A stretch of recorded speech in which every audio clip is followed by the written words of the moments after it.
Today we're going to be analysing over 20 transfer rumours that have hit the internet over the last 7 days and have been sent to me by you guys at home. Hit or miss? What are they? We're starting off with Adeyemi, of course the Borussia Dortmund wide man, being heavily linked with a move to Napoli. Fabrizio Romano was the guy who broke this story. He's apparently seen as an alternative target to Alejandro Garnacho, should that fee get too high. Ooh, what do we think about Adeyemi? Every time I watch him, I'm pretty impressed, but he doesn't start an awful lot of games, and when he does start, he doesn't always make an impact. Just 5 starts this season, 10 Bundesliga starts last season. The numbers are quite low, the minutes are quite small. Ever since he had that breakout campaign at Salzburg, 24 goals and assists, got his move to Germany, immediate impact there, I feel like he hasn't quite developed to the levels some people around the game were expecting him to.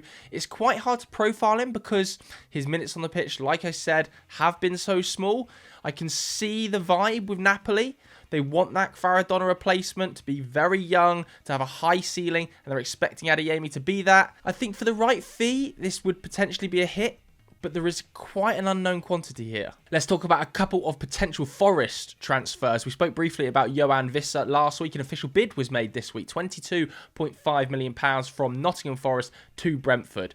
Now, first and foremost, this would be a hit. I think he's an exceptional player, Joao Visser. If he was 4 years younger, I totally believe that some of Europe's biggest sides would be chasing him. His work rate off the ball cannot be underestimated. Exceptional pressure numbers, but also really good goal scoring output. Last season, double figures. This season, double figures. He's going to have his best goal scoring season of his professional Premier League career this season. Right now, he's on 11 goals already. We've still got 16 Premier League games to play. At Nottingham Forest, he fits in lovely as a dual threat in that front line. He could play wide if a player like Callum Hudson-Odoi was to get injured. He could even operate as a number 9 should Chris Wood be unavailable. And with an XG that's actually superior to Brian and Burmo, who many people are talking about joining Arsenal or Liverpool in the summer, Joao Visser is a very viable option for a European chasing club, and that's what Forest are now. I think the Cunha move is maybe the most interesting in this entire video. We're talking about a player here who has a ceiling that is definitely Champions League level. Arsenal extremely interested in him. He'd reportedly come to a verbal agreement over a new contract. That has stalled at Wolves. Subsequently, it feels like he's slightly more towards the exit door than maybe a couple of weeks ago. And Nottingham Forest are rumoured to be putting in a club record bid of around £60 million, depending on which media outlet you believe. So is he worth it for a club like Nottingham Forest? Does he take them to the next level? I think he does. I think he is one of the best players in the Premier League this season. Definitely one of the most exciting forwards to watch. His ball carrying ability is second to none. His successful take-on numbers are amongst the best in the Premier League. He's also got that ability to pick the ball up in different areas of the pitch, be it in midfield, in the number 10, in the half space out wide. It doesn't matter where he plays, he is super functional. And I think, again, that works well in that Forest team that want to play on the counter-attack. Cunha would take him to the next level. And my God, would it be a statement of intent. This is a player who is probably going to score 15 goals this season, maybe get close to 10 assists. If they can compete with Arsenal, beat a club like Tottenham Hotspur to his signature, it would blow me away. I'd be honest with you, this is obviously a hit.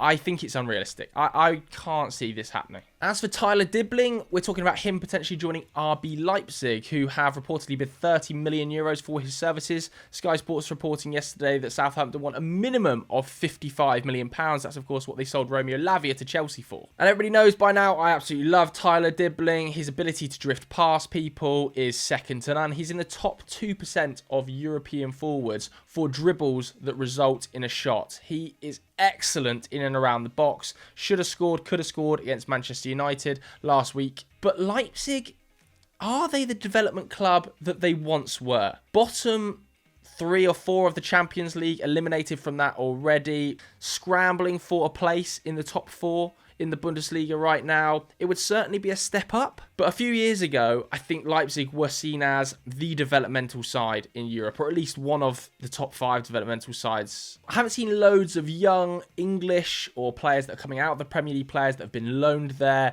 or gone there early, be that successful. I'm thinking to Emil Smith-Rowe, didn't work amazingly well. Carvalho, that didn't really work. Ademola Lookman, who's not English but was young when he went there, didn't really work. Ethan Ampadu, that didn't really work. I think this one might be my first miss. I'm not massively convinced about the fit of Tyler Dibbling at Leipzig right now. Next up, we've got Willian being linked to Everton.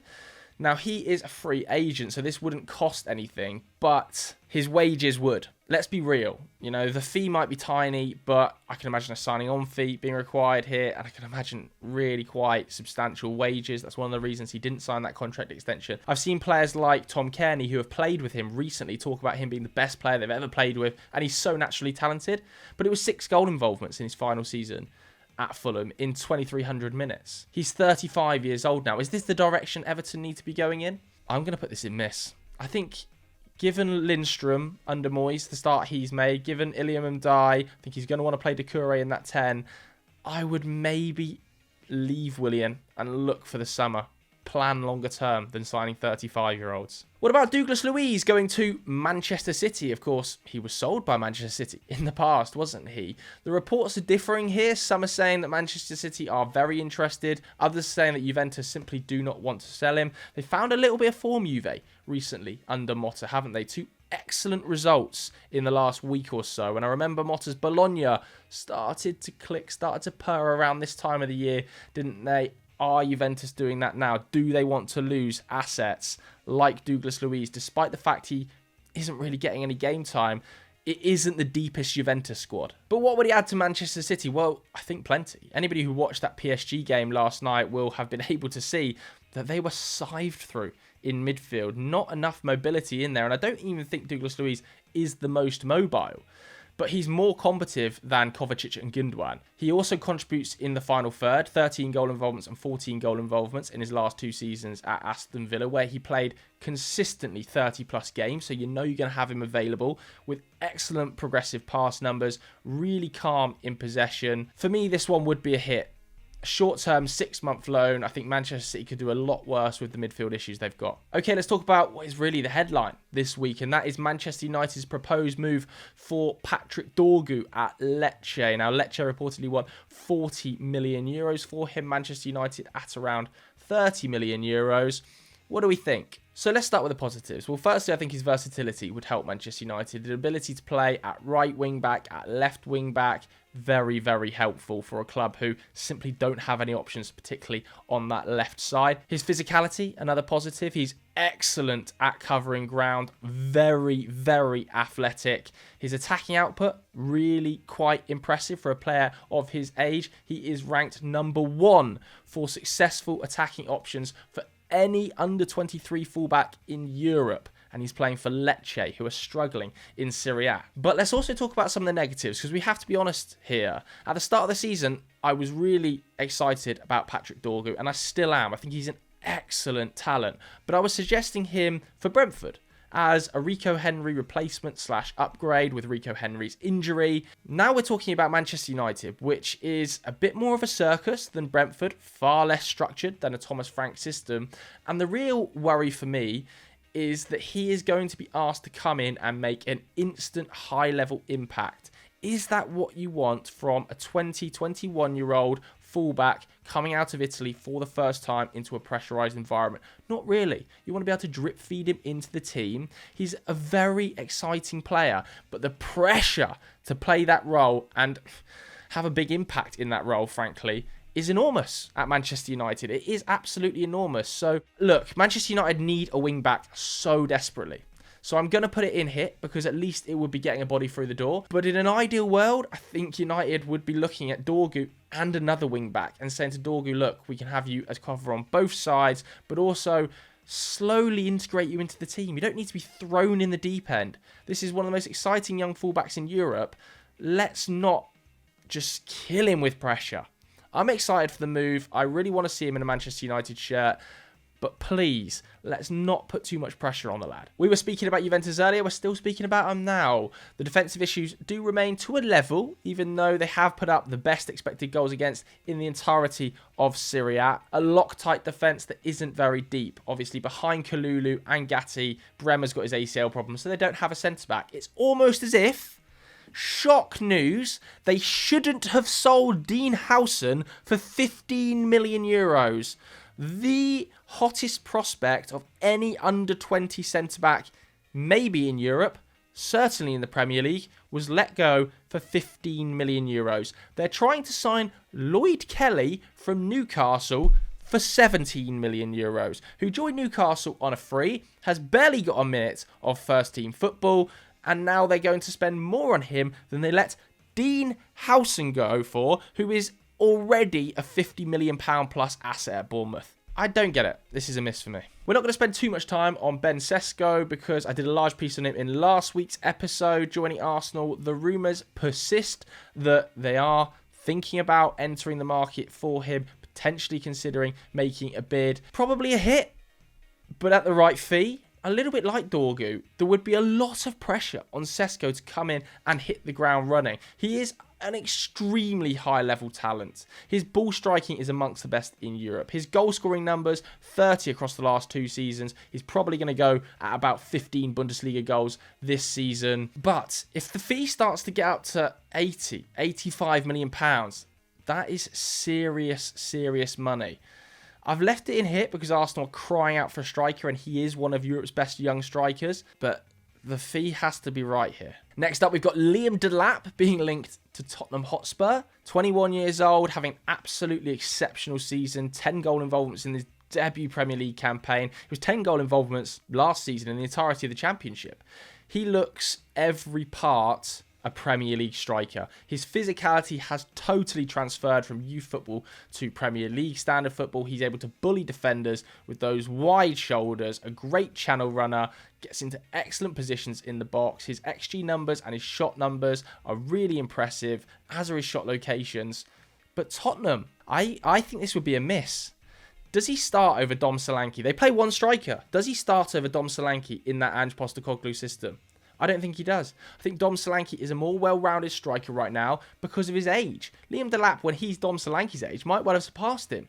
But right now, Dom Solanke is the number 9. Tottenham aren't going to spend, 60 million, 70 million, potentially, whatever it's going to cost to get Liam Delap out of Ipswich mid-season because he is one of the key players to keep them in the league. If I was Delap, I'd be saying, I want to stay at Ipswich for the next 6 months, continue to try and score goals. If I can, I might get a move to an even bigger club. No offence to Tottenham, I might get a move to a Champions League club. I would hold it if I was Delap. Just take stock of your options. He's that good. Next up, we've got Marcus Rashford and reported links to Barcelona. This is a bit of a weird one, isn't it? Because the rumours around Rashford seem to just be dying a little bit. Kyle Walker is on the verge of joining AC Milan. We're going to talk about that. So that's closed off that option. Borussia Dortmund are changing head coach. So that seemingly has put that on the back burner a little bit. The noise around him staying at Manchester United is growing. But Barcelona are still reportedly interested. They would have to move players on like Ansu Fati, like Eric Garcia in order to make space on the wage bill for him. Because part of the problem of finding Marcus Rashford a new club are the huge wages. £300,000+ a week is a massive wage for even a club like Barcelona, particularly when they're in such financial difficulties. Again, a little bit like the links to AC Milan, I'm a little confused as to where Rashford would fit in a Barcelona side. You think of the best Barcelona front line, it's no doubt Rafinha on the left, Yamal on the right, Lewandowski through the middle. Does Rashi replace any of those players? Rafinha has put up some of the best numbers of any forward in Europe this season. He's been a revelation. Yamal is the best young right winger in world football, and Lewandowski is Hansi Flick's go-to guy, the number 9 in the squad. Does Rashford really need to be in a position where he's being rotated for Rafinha, coming on for the last 30 minutes when Rafinha is getting tired? On the surface of it, this feels like it'd be a great move, and I would love to see Marcus Rashford play for a club like Barcelona. I love him. In an ideal world, I wouldn't be losing Marcus Rashford. I think he's such a good footballer, and I don't really want to see United do loan deals for players like Marcus Rashford. I'm kind of edging towards miss here. Let me know what you think of it in the comments below, but I just don't see the fit. Joao Felix being heavily linked with a move to AC Milan. I would be a little bit surprised to see this one happen. Would he be operating in the 10 space in this new Sergio Conceição system? Rafael on the left, Pulisic on the right. Maybe Reinders drops a bit deeper to allow Felix to play in the 10. Does he operate as a false 9 and replace a player like Alvaro Morata? Again, though, what would that mean for Tammy Abraham, who's been brought to the club? I know he hasn't played many games. I think it's 3 Premier League starts this season, isn't it? Plenty of goals in the Conference League. Maybe a miss for me too. I would, if I was Chelsea, keep hold of Joao Felix. Not convinced about the idea of decimating the squad when you're in for a top 4 push across the second half of the season. He could also definitely contribute in that Conference League push, which they really should be winning that trophy. If a decision is going to be made on Joao Felix, I would leave that to the summer. I wouldn't be selling now, and I certainly wouldn't be loaning. What about Cambiasso to Manchester City? This rumour really came out of nowhere, didn't it? To the tune of upwards of 60 million euros. Now, we are talking about one of the most versatile fullbacks in Europe. Everybody knows how good Cambiasso is on the ball. Super two-footed. He's got to be the most two-footed fullback in Europe. I sometimes, when I watch Juventus, can't tell if he's left-footed or right-footed. I think he's probably better in the right-back role, marginally, but that ability to invert means that he's in the top 10% for progressive passes from a fullback in Europe. He's in the top 10% for shot-creating actions, successful take-ons, dribble completion. His overall game is one of the most well-rounded of any fullback in Europe. He would be an absolute monster for Manchester City. I am convinced of that. I really like Rico Lewis, but I'm not sure he's got the physicality to play in those fullback roles. You saw it against PSG. He can be targeted. And I think that wouldn't be the case with Cambiasso, who just has more physicality, more defensive prowess to his game, whilst also having that on-the-ball ability. If Kyle Walker leaves and they're able to replace him with Cambiasso, there's no doubt this is a huge, huge hit. Talking of Kyle Walker, going to AC Milan, I mean, it's an upgrade on Emerson Royale, isn't it? So at that level, it's a hit, but he is aging. Maybe AC Milan can get a few more years out of him and he won't have to rely on his pace because it's not such a transitional league. Yeah, it's a hit because he's a massive upgrade on Emerson Royale. How about Ryan Ait-Nouri also being linked to Manchester United? There's little to no chance they lose him and Cunha. That just will not happen. But could Manchester United turn their attention to him should a move for Patrick Dorgu start to get too expensive? There's no doubt this would be a hit. I think Manchester United needs to be shopping way more in the Premier League. It's something that the club really haven't done an awful lot of recently, and I think that's to the detriment of the side, to be honest with you. The adaptation period to the current Premier League is massive.